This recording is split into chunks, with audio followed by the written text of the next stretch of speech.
Hello and welcome to another edition of Mormon Stories Podcast. I'm your host, John DeLynn. It's October 25th, 2016, and we have a really fascinating Mormon Stories episode ahead.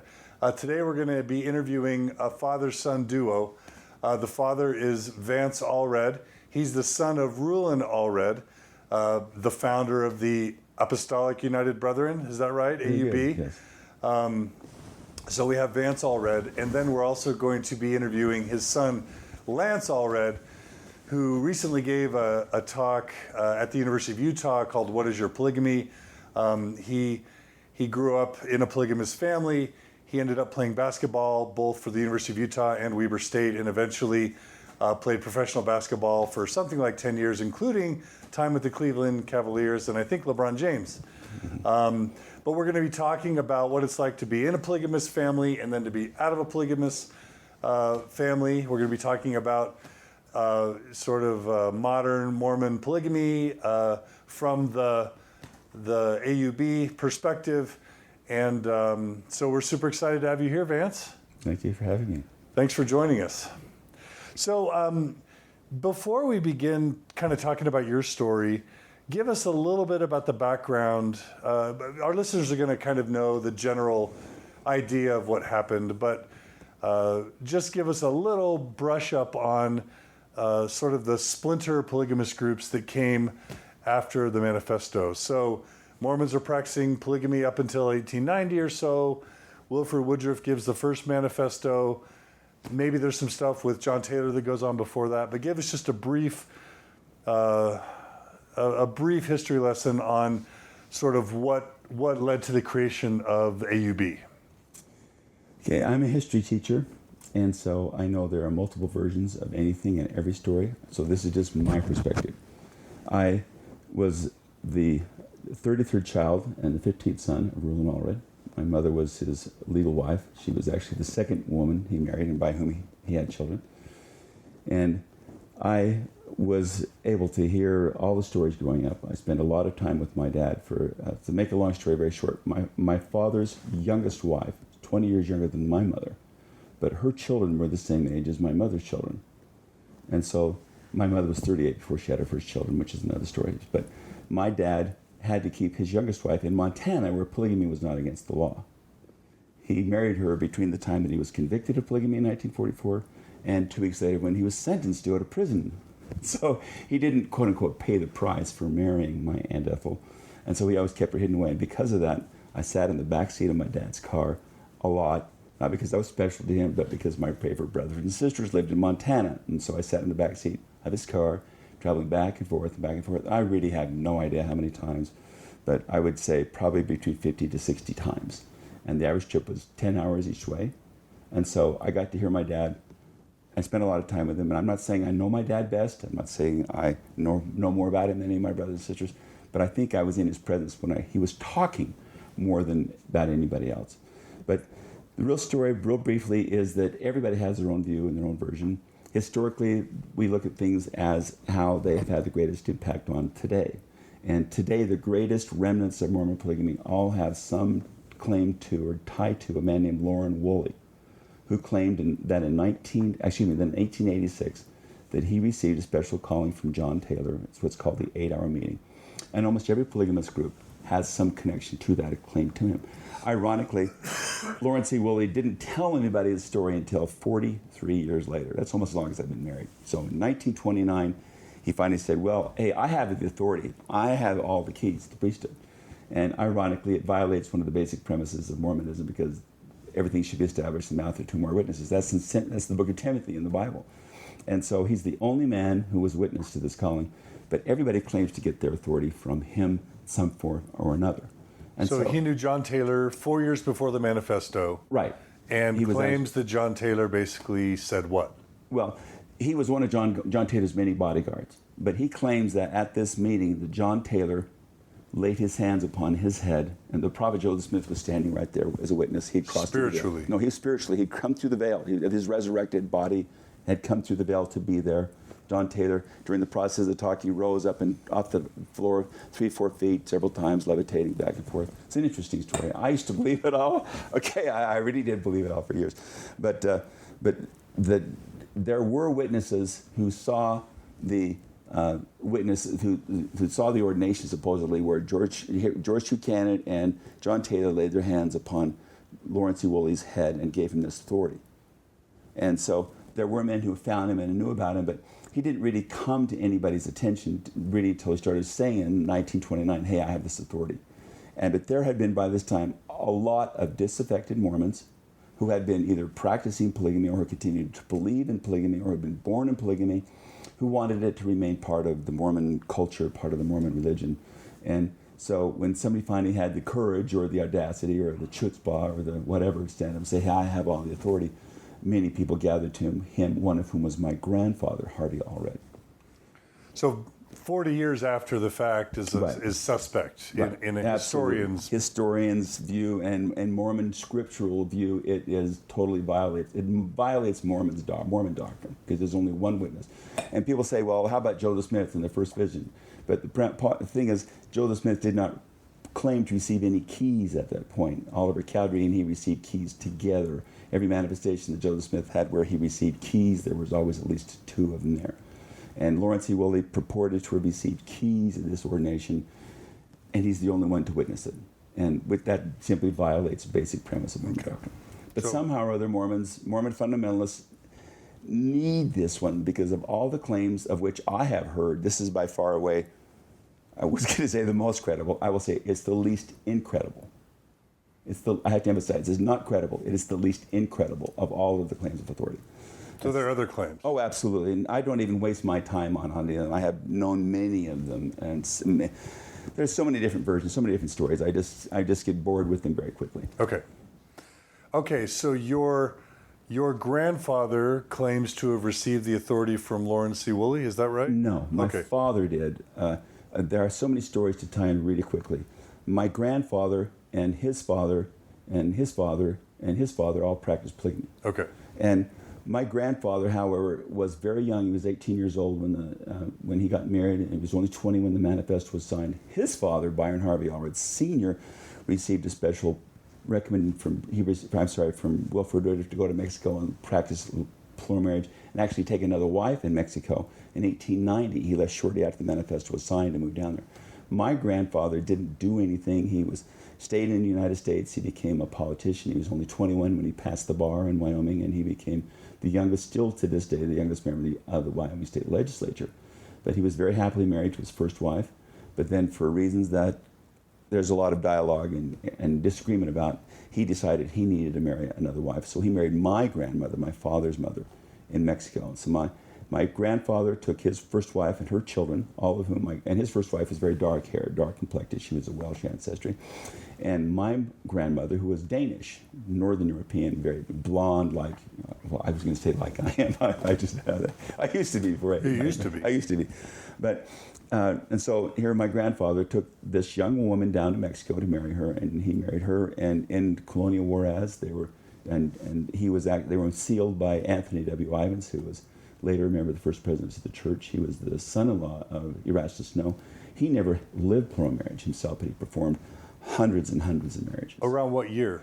Between 1900 and 1904. So members of the LDS Church, leaders in the LDS Church, were still performing plural marriages long after the 1890 manifesto. Yeah, and including ones that would end up in the first presidency. Yes, I mean, and we know that, but that's still important for Mormons to understand that on the one hand, we're promising we're going to stop practicing polygamy. On the other hand, our top leaders, 10, 20 years after the manifesto, are still performing plural marriages. That's funny. I've had more than a few really devout Mormons look me in the face and tell me that no, there were no more marriages after the manifesto, which, it's kind of like telling a person who was at Pearl Harbor on December 7th that the Japanese didn't attack us. It's just kind of like, all I can do, it's rude, but I've actually burst out laughing in their faces a few times. No, my great-grandfather was sealed to his fourth wife long after, years after the manifesto. So. But church-authorized plural marriage did end with the second manifesto of Joseph S. Smith in 1904. And I think in my mind, there's no doubt about that. So 1904. 1904, that was the because end. Because of the Smoot hearings and all that. Yeah. Exactly. Because of the Smoot hearings, Joseph S. Smith unequivocally put it put it to rest, nailed the coffin lid, whatever you want to look at it, as far as the church was concerned. Yeah. But then that led to the argument that there was then a duality of priesthood leadership, and that the most polygamous groups claimed that Joseph S. Smith was the last man to hold all of the keys. Now, keep in mind, Mormon fundamentalists have to construct this incredibly sophisticated, tortured, fragmented ideology in order to explain how the keys got out of the priesthood out to where they are. And ironically, I'm the guy who developed all the codification of all the philosophies and trying to understand for myself how my father could hold the keys of the priesthood and how they could become separated from Temple Square, church headquarters, mainstream LDS religion. Especially consider my greatest dilemma is my father was born March 29th, 1906, and 7 days later, David O. McKay was called to be a member of the Quorum of 12 Apostles. So my dad was not even 2 weeks old when David O. McKay was given all the keys of the apostle. How can my father have all the keys? Am I making sense to you? That was my greatest challenge growing up. David O. McKay, this institution everybody loved, and yet my father, who claimed to have the higher keys, the sealing keys. And so I spent much of my adult life trying to understand how that could be. You were a fundamentalist apologist. Absolutely, absolutely. I definitely. And my story is... Did you think of yourself as an apologist? No, not at all. Did that term ever come up? That's not whatever, because apologists are only defending what is not true. I was researching defending the truth. Okay, so your grandfather was a legitimate LDS Absolutely. polygamist. That's right. So tell us how your father got into it. Well, this is so interesting because I have heard so many stories growing up, and I realized listening to my dad's stories going back and forth on those trips were usually pretty consistent, but I've now read my aunt's diaries, my sister's diaries, my father's wife's diaries, and there are so many stories. And it would take me hours saying my dad said this, my mother said this, but the bottom line real quickly is that my father stayed in the United States. I'm sorry. How can I say this? So many things going on. My grandfather remained in Mexico, but his children from his first wife were dark and swarthy looking. They tanned beautifully, and they looked like they were Mexicans. They spoke beautiful Spanish, but they got to hang around with the Mexican farmers, and they knew a revolution was coming. And so they told my grandfather, Papa, we need to leave Mexico because a revolution is coming. But he told all the other Mormons down there, including his father. And it's great because Lance's great-grandfather and my grandfather were good friends in Mexico. In each other's diaries, we read about them and their friendship with each other, which is quite interesting, that we later would, become joined. But my grandfather left Mexico when my father was a little boy and came back to the United States with his family. But shortly after he came to the United States, his first wife, Charlotte, who was pregnant with twins, died in childbirth with them. And it was a terrible tragedy, very heart-rending for my grandfather. And I'm not saying he would ever have wished it, but that became very convenient for him, not just her passing, but the situation of the families, because all of the children, the dark-haired mother appeared to be older than all the children of the white-haired mother. I'm grossly oversimplifying this. But my father was the oldest living child of the second wife. And Aunt Rhea was the youngest living child of the first wife. Aunt Rhea was actually younger than my dad. But they let everybody believe that she was older than my dad. And so grandfather returned back to Idaho, where he became involved. He was in the state legislature. And he appeared as a monogamist. He appeared as a serial monogamist. So you just merged the children into the second wife as the mom. Right. Exactly. Which is your mom. Right. This is my father's mother, grandmother. And so, and she was a wonderful mother. And of course the kid, and my grandfather's oldest children had known her since they were little. And so it was natural to them. And so it was this typical, Mormon good family of, the wife dies, you marry another woman. So that was the cover that my dad grew up in. His father, my great-grandfather, didn't come out of Mexico until Pancho Villa came in and terrorized the colonies. And he, like all the others, came out on the flat car. And it's interesting because that's when my wife's great-grandfather came out of Mexico. And they both died in El Paso, leaving their families without any direction and care. So then my dad grew up in Blackfoot, Idaho, which is where my grandfather returned. He became active in local politics again. He never became active in state legislature or anything like that. But my dad grew up, had a relatively normal upbringing. He married his child. In Idaho? In Idaho. As LDS? As active LDS. Normal active LDS. None of them knew any of the polygamists at this time. None of them knew what? Knew any of the polygamists at that time. There were already these polygamist groups like Lawrence E. Woolley and all these others, Benjamin Clough and these others. They weren't connected. Not connected at all. My grandfather didn't have anything to do with any of them. In fact, he was very ardently opposed to anybody who had anything critical. So he didn't take a third wife? No. Your grandfather? Later he did, Okay. much later when he was older, but he didn't have any more children by anybody else. So when your dad was growing up, did he think of himself as belonging to a polygamous family, or? You see, but this is interesting because of the fact that the other mother was unknown to my dad. It kind of enabled him to, her presence was very real, and because he knew his older brothers and sisters very well, and their family was very close. And so, my dad's older siblings treated him just like they did each other. And so, I knew only two of them I never met who died before I was born. So I knew all of them as well, and there was a very close family. So the dark-haired ones and the blonde-haired ones. So Rulon knew that his dad had a first wife. Oh, absolutely. Did he grow up thinking I'm a polygamist and no, we're a because they just, apparently from what Dad said, they just never talked about it. Okay. When they came out of Mexico, it was kind of like, this is a thing of the past. It was authorized. And so Dad married his childhood sweetheart, and then he went off to California, studied medicine. And there... Serve a mission? No, he did not. Okay. And But he so- was a believer, Orthodox believer? My father was very devout in the LDS Okay. Church, extremely devout in the LDS Church. So he would have married around what decade? He married his first wife in 1926. Okay. So right before the Great Depression. Right, yeah. Okay. And so they moved to Mexico, and they moved to Mexico. They moved to California, and my dad became very involved in the LDS Church there. He was the leader of the genealogy group, and after a while, he was called to be the leader of the stake, given the stake calling by to be in charge of the genealogy. And he actually was the one who would organize the bus trips over to the Mesa Temple, where they do a lot of work. And my father was a world-class genealogist. I should have brought one of them for you. He did compile and publish the Allred Family in America, which is this seminal work, which in there is the name of Barack Obama's mother. She is her mother's mother's mother's mother's mother was a sister to my father's father's father's father's father. So Barack and I are actually, his mother and I are seventh cousins, so I don't know that I could call Barack, and maybe I should call him before he leaves the White House. Let's see if he'll let me stay there. So my father really is a world-class genealogist. Very, very, very good. And he was a physician. And he was a physician. Okay. He became a naturopathic physician. And within the naturopathic community, he was the best of the best. But he was a legitimate physician. MD? Yes. No, MD? naturopathic physician. Is that different than that's not It's very osteopathy? similar. It's similar to osteopathy. It is. Was he called a doctor? Yes, Did absolutely. He practice? And he did was have a licensed license. To practice he did have medicine? a license here. Okay. He delivered 7,000 babies at home. Oh wow. He was not licensed to practice in a hospital, so he delivered babies at home, which made him very popular for the polygamous families because he delivered almost all of their babies. Right. These were secret babies. But that's later. He's still in California. That's later. So He's still in California. Right. He's still in California, and I have heard so many stories as to why. I read grandfather's diaries. I read my dad's diaries.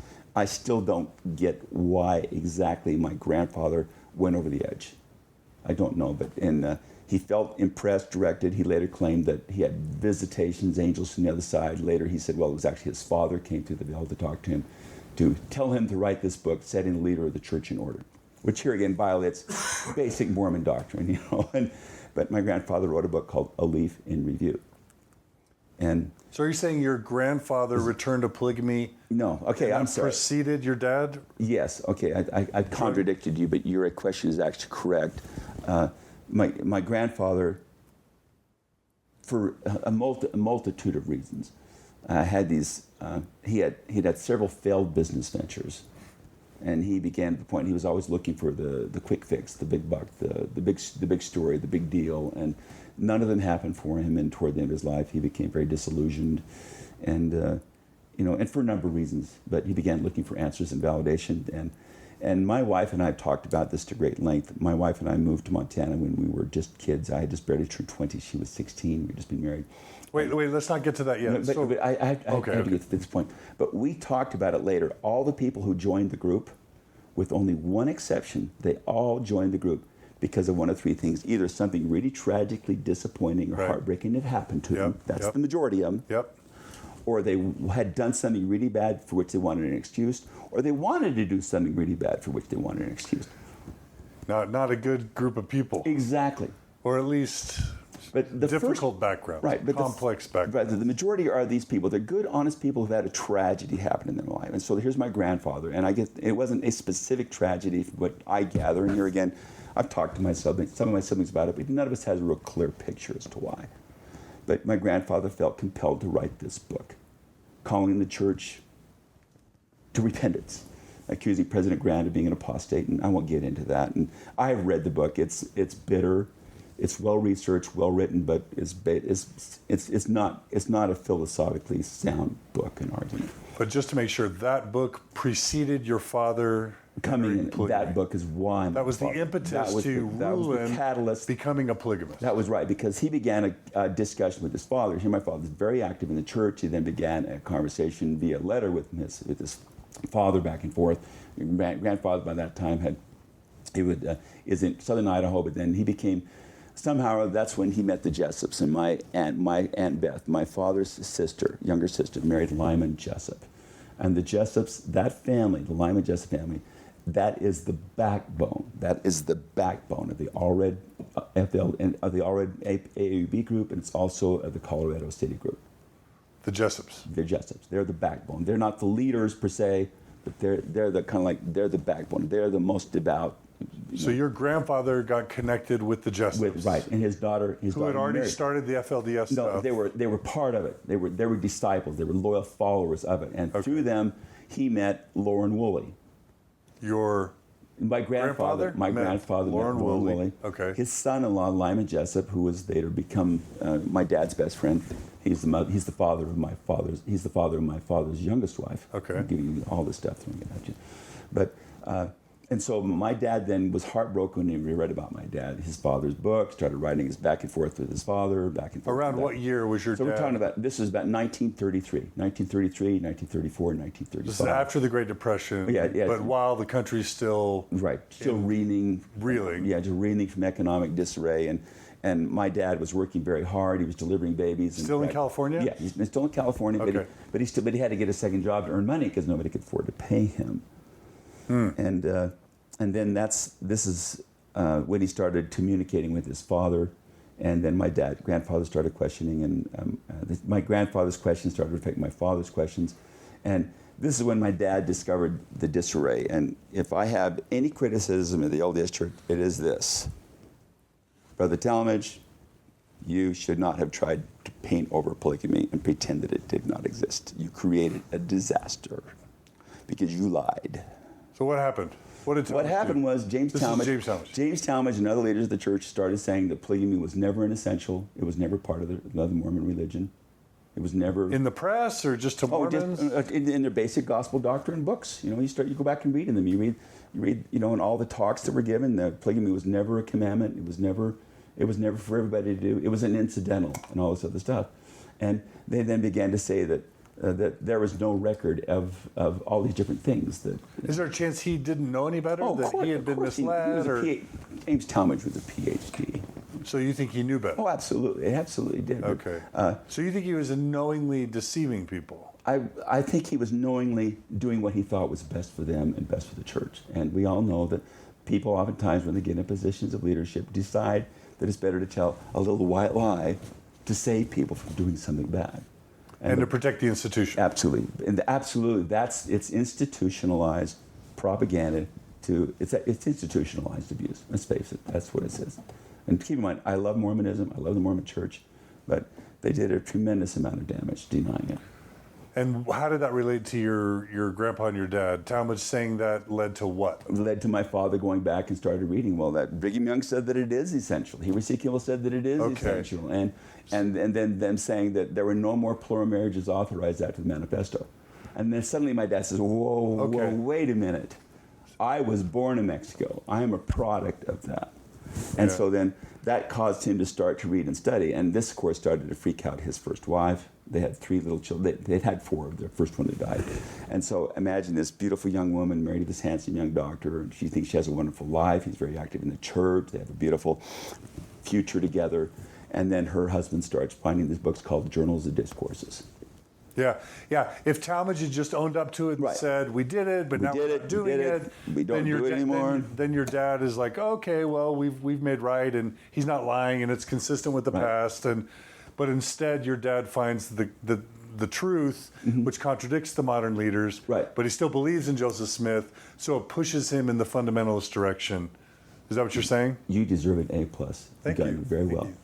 It's really you actually described it very succinctly. That's really the problem, and that's what caused most people in the 1950s, 60s, 70s, 80s, and 90s to leave the LDS churches when they went back and I call it the historical dissonance. Right.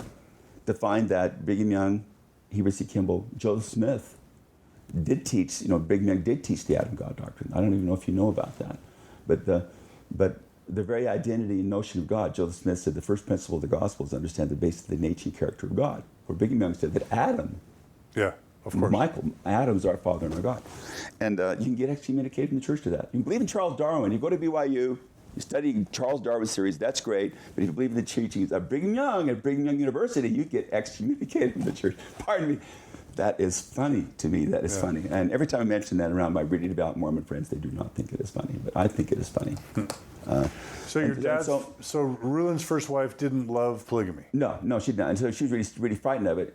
But by this time, some of my dad's brothers and sisters were getting married into polygamy, starting to have children. And so then my dad started studying these things and started reading them. And so here then comes the real great dissonance. My dad told me so many stretched truths or down and outright lies. And this was my favorite one from this era.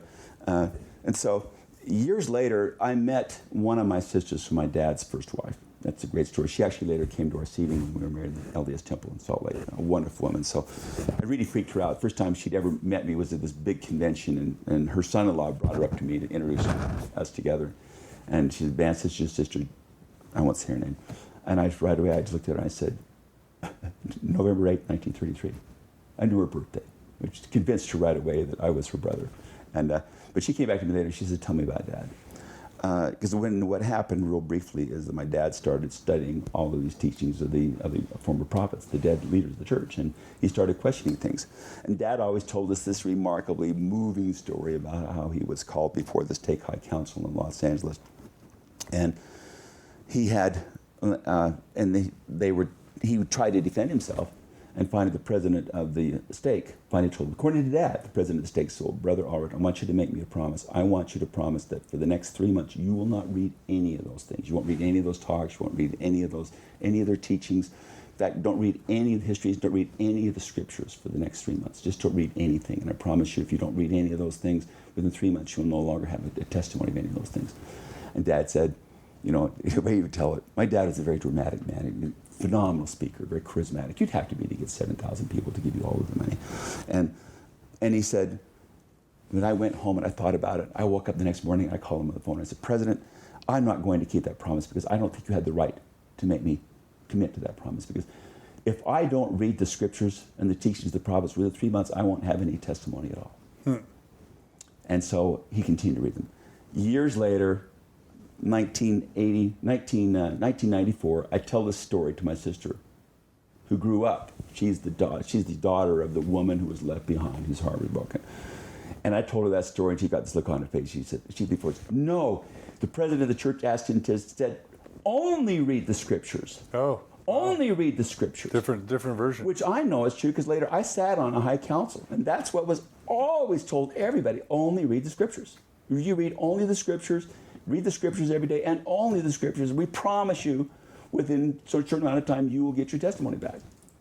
And so I know there's no way in the world my father would have been told not to read the scriptures.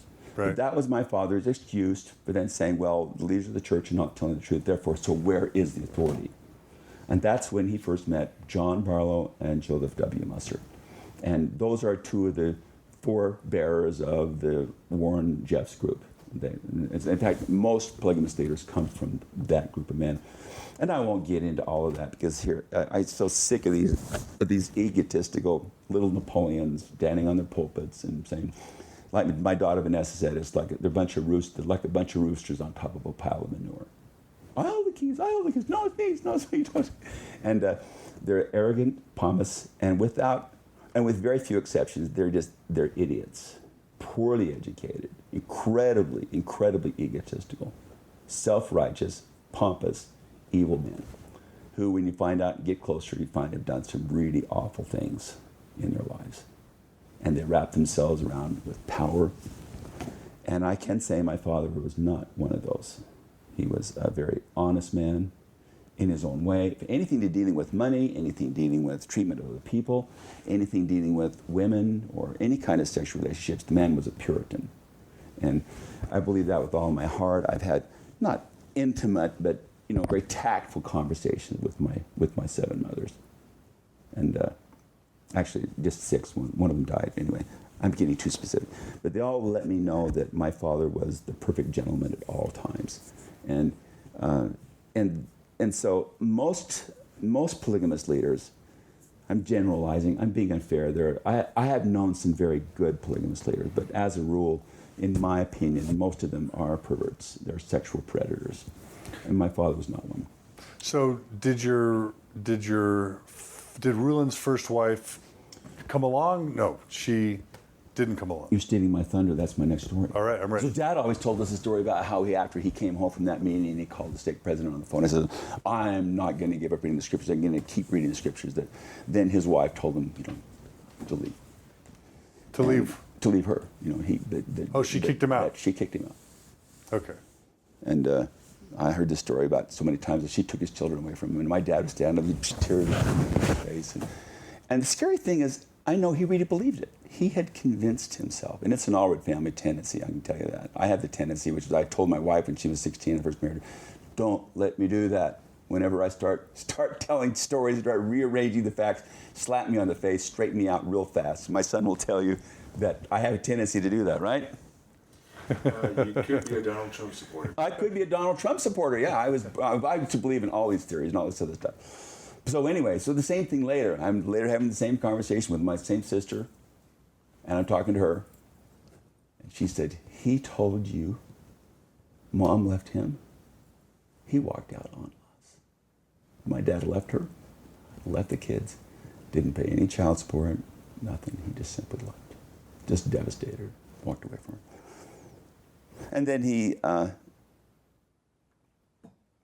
within a very short time, my dad had become involved with these men, Joseph Musser and John Wright Barlow. They were members of Lawrence E. Woolley's council. They were his apostles. Lawrence E. Woolley called this group of 7 men to be his counselors, and these were 2 of them.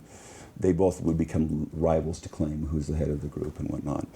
And my father gravitated to Joseph Musser, who was a very well-read, very intelligent man. In fact, his father, A. Milton Musser, was the assistant historian of the church, very well-read man, and he was the chief editor to a lot of B.H. Roberts and Wilfred Rudolph's works. And so he's a very well-read man. And so his son, Joseph Musser, got to go into the church historian's office and see a lot of things. So he would always say, I've seen the records, I've seen the things, but he couldn't produce the copies, but that gave him this credible mystique that he could, quote, tell things what was really in the church historian's office that none of the rest of us could see.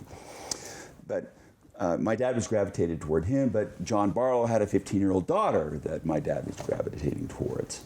And so here Dad was 29. He met my Aunt Ruth. She was this sweet, beautiful 15-year-old girl, very voluptuous. My mother would say she was very ripe. And I say this with love and respect, but she was what I would call a depressed intelligence. Like special ed, for example. And I don't mean to say she was wonderful. She had a huge heart. We loved her heart, but she was not nearly on the level of my father's otherwise. But she was 15. And then my mother was living in Southern California, and her brother had heard of these guys in this, they come to this ward, starting these little whispers around, and one of them was a young man named Rulon Allred, my father's brother. And so then Russell came home one night. My mother was 25 years old. beautiful woman, but she was a large woman, and bigger than a lot of the men, and she didn't have hardly anybody ever interested in her, and typical, she wanted to be married. She was a real great, proud Mormon ancestry. In fact, her grandmother's story has been told from the pulpit many times. She was one of the Mormon Handcart Company stories, and it's a great story, which I won't get into, but her parents, all of her descendants, are very proud of it, and they know who they are, but they're all monogamous. That side of the family stayed all totally monogamous. No polygamy at all on my mother's side. And so then my mother's brother said, Myrtle, you need to come to this meeting with me tonight. And so my mother, this was a Tuesday night, my mother went to this cottage meeting, and she saw my father talk. He stood up and he talked about how, because he had accepted the fullness gospel and gained a testimony, that his wife was leaving him. And so she was introduced to him that night. As his third wife, right? No, you're getting ahead of me. No, he didn't. He hadn't married any of these girls yet. Okay. Okay, you're thinking logically. But you mentioned the one previous. Right. I'm trying to put that into context. Okay. And so this is on Tuesday that my mother met him. On Sunday, he sees her again. He takes her outside of this meeting that they're having. He says, I just feel impressed by the Spirit to ask you to be my wife. And my mother said yes. And the following Saturday, they got married. And he had not married the other woman? No, he hadn't yet. And he told her at the time of the wedding, I was going to marry. He showed up. The stories are too long to tell you, give you the whole background. But my father simply showed up with John Barlow. They're both dressed in suits. My mother was helping my brother clean his house, and she was dressed in a house coat. She had her hair in a wrap. And came in, and my father told my mother, well, Brother John says that I should marry you now before he goes back to Salt Lake City, so he could perform the marriage. And my mother says, well, now I don't have any witnesses, whatever. Well, your brother and his wife could be the witnesses. And well, what about Ruth? Well, I'll marry her later. And so they stood up, and my father and my mother were married. So that's your dad's second wife. And then 5 days later, he married Ruth. Okay. Who was 10 years younger than she was. Okay. 10 years and 1 day. No, 10 years and 3 days younger. And then 6 months later, he married Melba, who was 9 years and 1 day younger than my mother. And then 6 months later, he married Melba's sister, Mabel. Wow, so he's on a tear. And then 6 months later, he married Athleen, the love of his life. And 6 months later, I'm exaggerating, it wasn't really quite that close in sequence, but it was just this whirlwind thing. And then suddenly my father had 5 wives and no children. And everybody thought he was practicing birth control. And I think the fact that my mother's bedroom didn't have a door on it might have had something to do with it. But then finally, Aunt Ruth had her first baby in 1938. So almost 3 years after my father had married my mother, his younger wife had a first one, and then the others started having children. But then my mother, bless her heart, for whatever reasons, did not conceive. So she married my dad when she was 25, and she acted as midwife to delivery of 18 children given to my father by her younger sister wives. And how my mother managed to remain stalwart and faithful and bottle up her emotions and keep a lid on her feelings. That was always, she used to tell me, don't have feelings. If you don't have feelings, you can't get hurt. And talk about a stiff upper lip. She would have made a brilliant drill sergeant in the British Army. And keeping that upper lip. And I realized now, because she had to. Seeing my father fall in love with these 4 young women, beautiful young women, and had children by them. And then later he married Leona Jeffs. She's the sister of Rulon Jeffs. What's the odd? How many women have a brother named Rulon? And then how many women who have a brother named Rulon marry a man named Rulon? So Rulon Allred and Rulon Jeffs became their arch rivals. My Aunt Leona was caught in the middle of that. And so then fast forward, in 1944, there were the arrests, and all these polygamists were rounded up. And here again, everybody tells me all these different numbers. I think it was about 16 of them when I go back and read the records. Short Creek? The Short Creek and all. Yeah, these are all affiliated with Short Creek. By this time, they had some up in Idaho and around the Mud Lake area, and then Colorado City was what we used to call it Short Creek then, and then many of them here in Salt Lake City. And so my father was arrested in 1944, and He and 60, Where was he living at the time? He was living there in Salt Lake City, right where I was born. Which is? It's 4851 South, 1300 East, Salt Lake City, Utah. What area of Salt Lake is that generally? Well, I think it's close to Cottonwood High School. Okay. Close to the Cottonwood Mall. Cottonwood Mall is the mile to the east. Cottonwood High School is a mile to the south. And so, so here my dad was arrested. It wasn't like this terrible, awful thing where they mugged him, and they frisked him, all this stuff. But they arrested him, and then all of his wives, and took them to jail. And this was one of the, pardon me, those of you who really devout LDS, and until last year, where the church's position on children of gay marriage, I was really devout too. This is another thing where the brethren were not thinking this one through. It's World War II, for crying out loud. Normandy landings, 1944. Okay, think about this. And my dad was so charismatic, and he was at the trials, and he was this charismatic, brilliant, very handsome young man. I mean, the guy, he could quote Shakespeare, true story.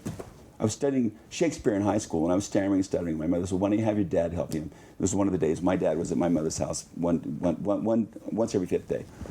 And so I started stumbling through these lines from Julius Caesar. And then my father recited the whole thing for me, led me through it. And he said, Act 1, Scene 1, whatever. He could do that.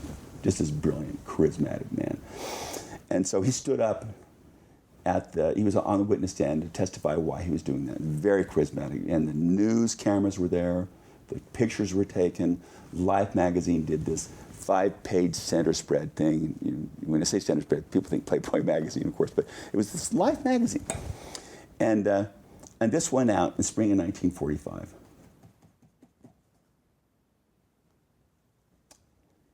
And here my dad's talking about wanting to live his religion. It shows it. And here's a picture of my mother and my father in my dad's office, and she's his secretary. And there's a picture that's shown. And my dad was such a showman, show off, whatever. But they wanted to take a picture of him and his wives. And he says, well, okay, let's really do this together. And he had this big house, and it's still there. It's the house I was born in. I think 17 of us were actually born there in that house. And so my dad grabbed his mother, and two of my uncle's wives were there, and two of his sisters were there today. So he grabbed his brother's wives and his sisters and his mother and his own 6 wives, got them together for this picture. And with all these little kids in front of him, and they're a beautiful family. My father was a very handsome man. My mothers were gorgeous. They were beautiful women. And then this went out. And to make it look like he had more wives than he really did? Oh, yeah. When people read it, they would read, and not all of the women in this picture are Dr. Allred's wives, 4 of them are sisters and whatever. I'm saying, but he just grabbed you, which is what my father was aiming for, I'm sure. And I had no idea how many of them, but think about this. Hundreds and hundreds and hundreds, thousands of letters were written by GIs. I get choked up thinking about this. And they wrote the governor of Utah, they wrote the president of the Mormon church, and they said, why can't you Mormons let those people live their own religion? Why don't you respect their right to live the religion according to what your 10th article says? And because they're fighting for religious freedom. Said, here we are over in Europe, or here we are in Japan and the islands. I'm sitting here next to my dead friends. I'm burying. And the reason why we're doing this to protect our liberties back at home. And why won't you Mormons let those people have their freedom of religion? So you're saying it was the LDS Church that was sort of the impetus? Oh, absolutely. These raids? Nothing happens in Utah without the LDS Church getting involved in 2016. You think in 1944. So do we know why the LDS Church was? I have no idea. In the 40s, going after polygamists. They were just worried that. I'm sure it was that people kept associating LDS Church with polygamists, and they wanted to clean out the polygamists so that they could leave that part of our history behind. Is that what you're thinking? And also Section 121, it is the nature and disposition of almost all men once they get a little authority, whereas they suppose they immediately begin to exercise unrighteous dominion. And if you're not Mormon, you don't understand what I just said, but if you're Mormon, you know exactly what I just quoted in Section 121. And so my Aunt Melba I first heard this story from Aunt Melba, and she used to cut my hair, not very far away from here. She was one of my dad married a set of twins. And they always lived right next door to each other. And Aunt Melba was my dad's secretary and his nurse. And she told me the story one day. She actually showed me some of those letters. And a lot of them were really Dr. Rulon Allred and wives, Salt Lake City, Utah. Of course, it wasn't that much bigger. They all knew who my dad was. And talk about egg on their face. I can't imagine. And then the criticism the Mormon church got for that. And it was terrible. And so after that, plus also somebody in the LDS church had failed to do the math on this. You have a polygamist who has 8 wives and 47 children, who's supporting his wives and 48 children, and then you send him to prison. Oh, who's going to have to support those wives and kids? Wow, what a revolutionary idea. And it wasn't just him, it was lots of families. Lots of others, right? 18 of them. And so then people from the state of Utah went to the men in prison and they said, well, if you will promise not to have any more relations with your wives, we will let you out. And some of the men refused to sign it because they all knew they really wouldn't keep that promise. But my father and Joseph Musser and John Barlow, they were their file leaders, and they said, no, sign it and go home to your wives. And my mother always claimed that it was her prayers that got them sent home because she was 30. She was 35 years old when Dad went to prison. He was going away for 5 years. She didn't think she'd ever have any kids. And so she began praying, and then she got word that he was coming home. And so my dad had signed that, saying that he wouldn't have any more children. But she came home, and she had my brother Rex. And then, of course, 3 months later, James was born, and 3 months later, Marvin was born. So it was very obvious my dad didn't keep that promise. But that's my story. And then 2 years later, my brother Lloyd was born, and then I'm the caboose. I was my. So what year were you born? I was born in 1951. And so how did your dad become the leader of a group? A great question. It's a real interesting story, and one that was particularly significant to me when I found myself in a parallel situation with my uncle, Rulon Allred. By this time, my dad got his quote-unquote calling. There had already started to be some fragmentation in the group. And after the death of Lauren Woolley, John Barlow started calling men to be members of the quorum, the equivalent of Mormon members. They called the council. There was no specific number of them, however many was in it. But there were those who were believed very strongly that they should be the ones to decide who married who. They started assigning girls to men. And they started marrying these younger women. And my dad had his own practice. He had this big house in Salt Lake City. And more than a few young girls were sent to Salt Lake City to his house to have their babies. And my mother was one of my dad's midwives. And I don't know how many of his babies she assisted him with, hundreds and hundreds. I don't know the number. But very rarely would she talk about it. She one time talked about this girl who was 13 years old. Crying for her mom. They wouldn't even let her mother come with her. So it's a 13-year-old having a baby. Having a baby. And my mother took care of the little girl. And so that was my view of Marion Hammond and Laura Rulon Jeffs and Roy Johnson and all those other. I'm ashamed to be a member of the same gender as those men. I'm ashamed to belong to the same religion as those men claim to be. I just have nothing but contempt for them, absolute contempt. But that was my father's big deal. Joseph Musser said there will be, when John Barlow died, and my dad had a real falling out with his own father-in-law before then. And Dad gravitated to Joseph Musser over this issue. You do not have the right to decide who a girl marries, and you do not take her away from her mother and father over their objections. You do not assign her to somebody. You do not, just kind of like the stuff the Rulon. Finally, Warren went to prison. Finally, somebody went to jail for that, for crying out loud. But that started back then. And that's when my dad. Which decade about? This is 1940s. Still in the 40s? Oh, late 40s. Still in the 40s. Late 40s, but now we're coming up into the 1950s. Okay. And then, in 1950, Joseph Musser, who by that time he was the oldest member of the group and the senior in calling, but the younger men from Short Creeker didn't support him. And even his own son, Guy Musser, didn't support him. They said, well, you're too old. You're out to pasture. We're the ones who hold the keys. They decided, well, they did the palace coup. We have the keys. And it's a key for all. Yeah, key for all. And so then Joseph Musser called my father to be an apostle. And then later called him to be his successor. And Joseph Musser called a new council, in essence, pushing all the others aside, and said, this is the new and improved version. We're starting zero here, And And so then that was in 1950 that he called my dad, and in 1953 Joseph Musser died. And by that time, the Allred group had begun, but it was really, it would fit in this, everybody there, you could have gotten these 2 rooms. That was my father's calling when it began. And the other group, the Colorado City group, those men held all the titles to all the land, all the money, all the bank accounts, all letters, plus they also owned the loyalty of the thousands of people that were still following them.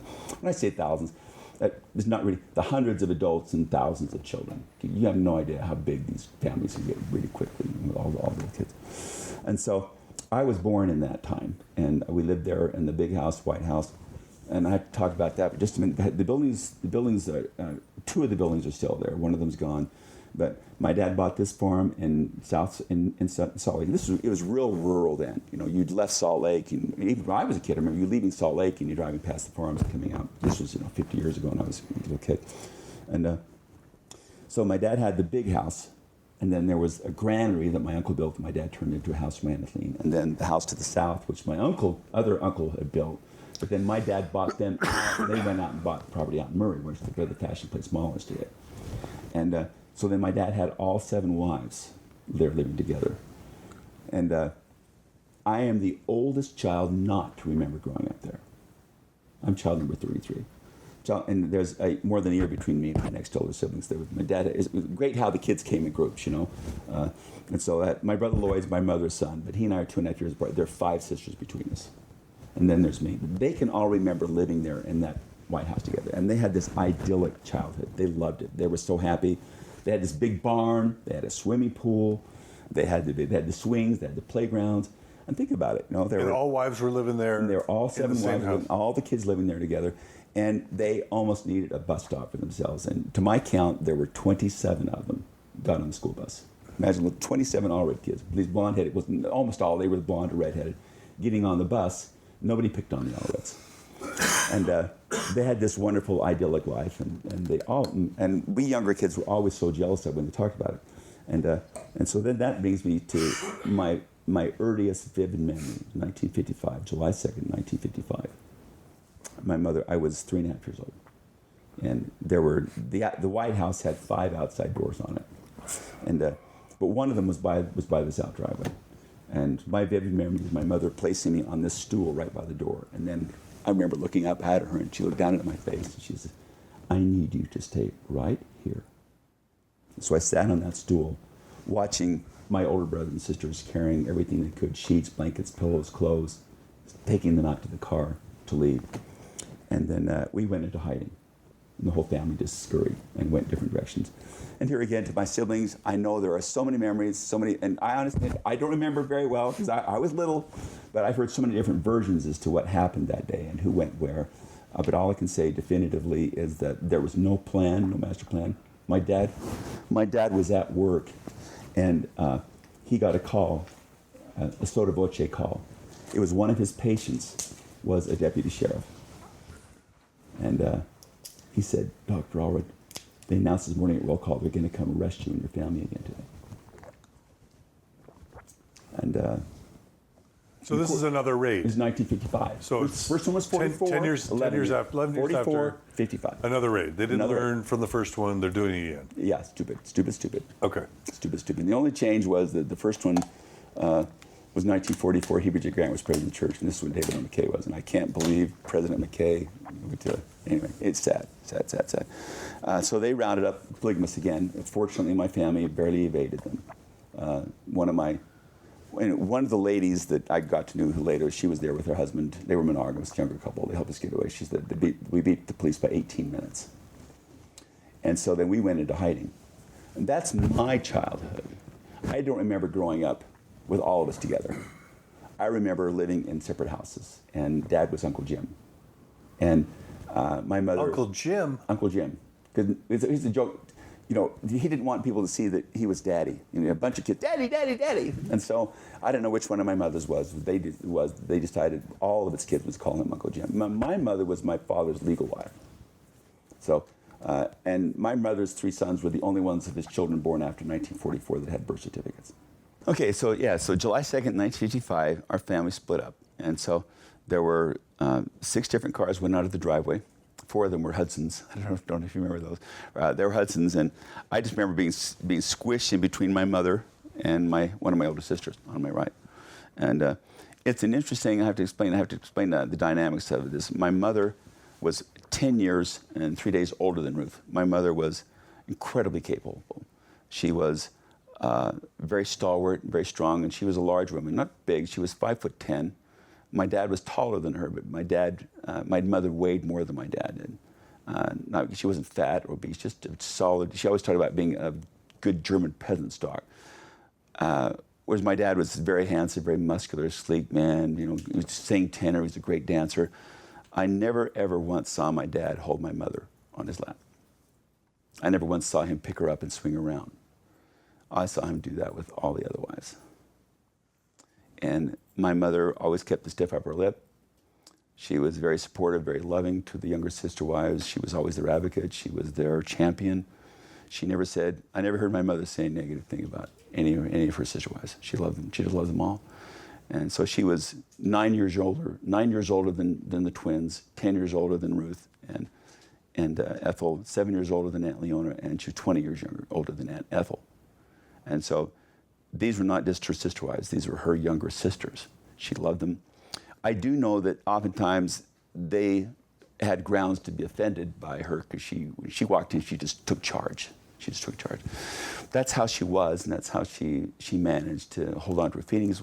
When she was older, she and I had some talks. This was, my father was still alive at the time, but there were a few times, the only times I ever saw her get emotional was when she started to talk about Dad. And it was just obvious that she just loved him and adored him and she longed for him.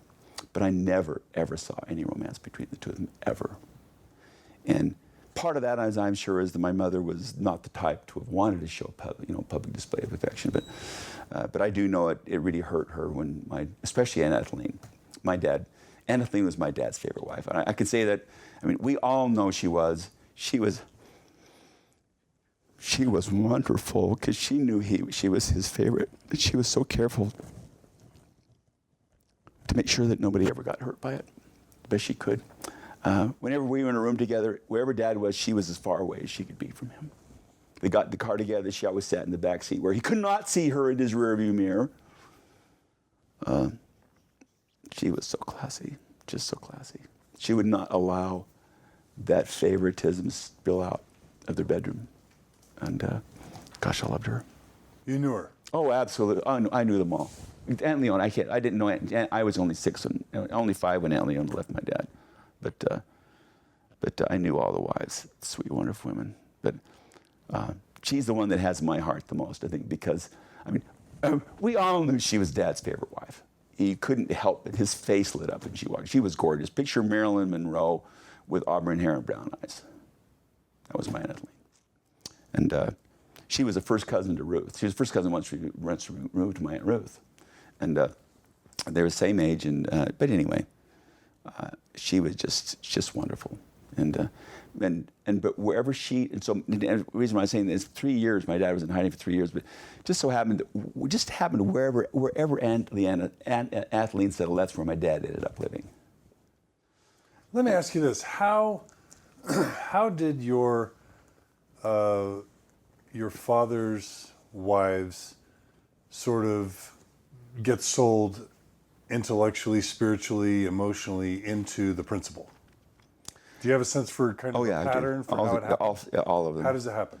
All I can say is that women who get involved in polygamy are either victims who are manipulated and controlled by domineering men or domineering parents who sell them down the river, or these really highly intelligent, incredibly driven, spiritual giants who want to serve God. And I'm not going to say what percentage is which. All I know is that all of my father's wives were that second category. The second category? Oh, yeah. Intellectual? Well, and Aunt Ruth was not intellectual in that she couldn't quote chapter, verse, or page number, but she had this powerful testimony. And she could explain it to you. And I hope I'm not painting her in a negative way. She had 13 children. We all loved her.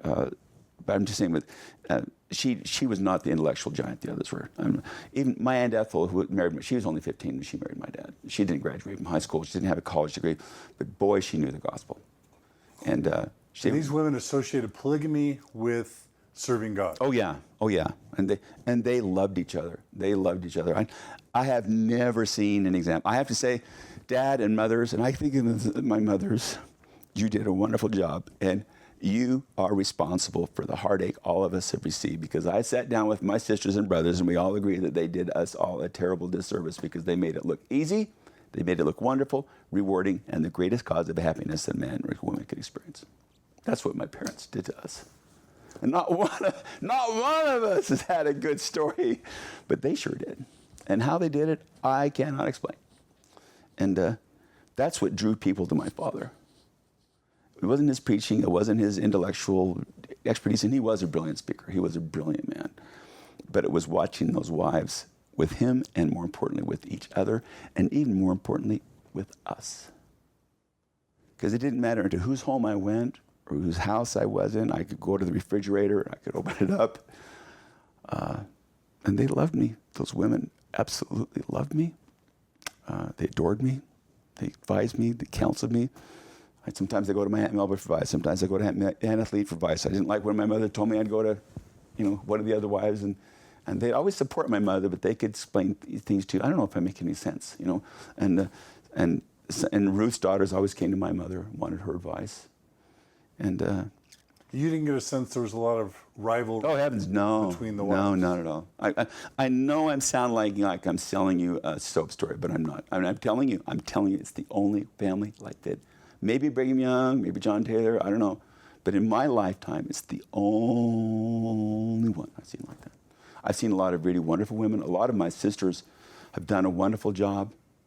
I have how many? Anyway, let me say, I have some sisters who've married, sets of sisters who've married the same man. And they tried really hard, really hard. But none of them's been able to recreate what our parents did. So my parents, my mothers especially, were just incredible women. And so there is a happy story. And they honestly, absolutely, genuinely loved each other. Three things that I'd like to tell about that real briefly. And one of them is that, as I mentioned before, wherever Anne lived, Dad always ended up going there.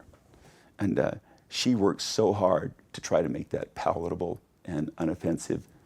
And whenever any one of the other wives was in her house, she was not. She made sure that they went to see that she was gone. She was so careful of their feelings. I know she could have rubbed it in, she could have lorded over. She did just exactly the opposite. Just a classy lady. And then my dad married a set of twins, Mabel and Melba. Oh, they were so sweet. Just classy, beautiful women. So talented. And then Leona, I didn't know very well at first. I loved her. She was always wonderful to me. But she was Rulon, Jeff's sister. This guy was such an absolute skunk. He married a girl named Ruth Jessup, who was a sister to my Aunt Ethel. They were full sisters. He married Ruth Jessup. And after he married Ruth Jessup, he says, "You're my wife now. You're no longer a Jessup. You will not go home." And to my knowledge, she only lived 3 miles away. She not once went back to her parents' house. I remember I was 7 or 8 years old when he allowed her, for whatever reason, I don't know what the deal was, he allowed her to go back and see her family. And all of her brothers and sisters, the Jessup family, the Lyman Jessup family, these are the most loyal family I have ever seen. If anything happens to any one of them, they all show up. They all show up. So supportive. But they all came together from all over the place. They got there, and I was there too. I'm not related to her genetically, but she was my Aunt Ethel's sister. And so my mother and we went there. I remember her walking down the stairs. It was like seeing Scarlett O'Hara come down the stairs and Gone with the Wind. And they were all there in bated breath waiting to see the sister Ruth. And they were so happy and wonderful. And that son of a bitch wouldn't allow her to see her family. This is Rowan Jeff's father. Absolute skunks. He totally cut her off from her family. But how about his sister? Oh, heavens, no. His sister marries my dad. He did absolutely everything he possibly could for 7 years to poison her mind against my dad. We were living in Pocatello. My mother, and Aunt Ethel and Aunt Leona were living there in Pocatello at the same time. The different wives moved around different places, but during the time when I was becoming aware, I was 4, 5, and 6 years old, living in Pocatello. And my mother worked, had a full-time job. Aunt Leona got a full-time job at First Security Bank, which she kept until she retired. And my Aunt Ethel did the daycare. And my Aunt Ethel, gosh, I loved her. This beautiful, beautiful girl. She was 24 years younger than my dad, 20 years younger than my mother. Beautiful, beautiful, bright blue eyes and dark hair. And she could do anything and everything. And she babysat us. And we would, I remember, Aunt Ethel made me a giraffe. She'd take a piece of scissors and a piece of paper. She could, freehand, she could cut a giraffe. Just magical. She didn't go to high school. She didn't have a good education. The reason my mother says Aunt Ethel was living in the same house as Aunt Leona. It's her sister, Ruth Jessup, that is not allowed to see her, even though they grew up together. They slept in the same bed together. She hadn't seen Ruth for years. And yet, her skunk of a brother-in-law, Leona's brother, he would come up to Aunt Leona's house every single week to see her, without my dad's permission, against my dad's permission, without my dad's consent. And he would show up, bring Roy Johnson with him, or Guy Musser. I'm getting all agitated, no? And, Not a big Jessup fan. no, I'm a Jessup fan. I'm not a Jeffs fan. That's what I mean. Warren Jeffs, yeah. That's what I mean. So, talk about hypocrisy. He would not allow his wife to see any of her siblings. Right. But he insisted. He would not recognize my father. He would not recognize any of us at all. He wouldn't respect anything. He did everything he could, and he convinced her to leave him and go join him. And she had a nice house up in Ramona. This year, she moved to Salt Lake City. She bought a house. Finally, he convinced her to sell her house. He told her he was going to build her a house. I don't know if you ever heard of the Jeff's complex up there at the mouth of Little Cottonwood Canyon. But anyway, he had this beautiful house that, of course, is all his, the property, his wife and kids. But he convinced Aunt Leona to give him his money, give him her money, and he would build her house. Never did. He gave her one bedroom in one of his houses. Absolute skunk. But because of that, I lost Jimmy and Richard and Margaret, and we were hardly ever allowed to see them. Those are siblings. They're my siblings. Yeah. Margaret's a year older than me, and I've seen her 3 times in the last 50 years, and she lives just a few miles away. That's the Warren Jeffs story. That's the Rulon Jeffs.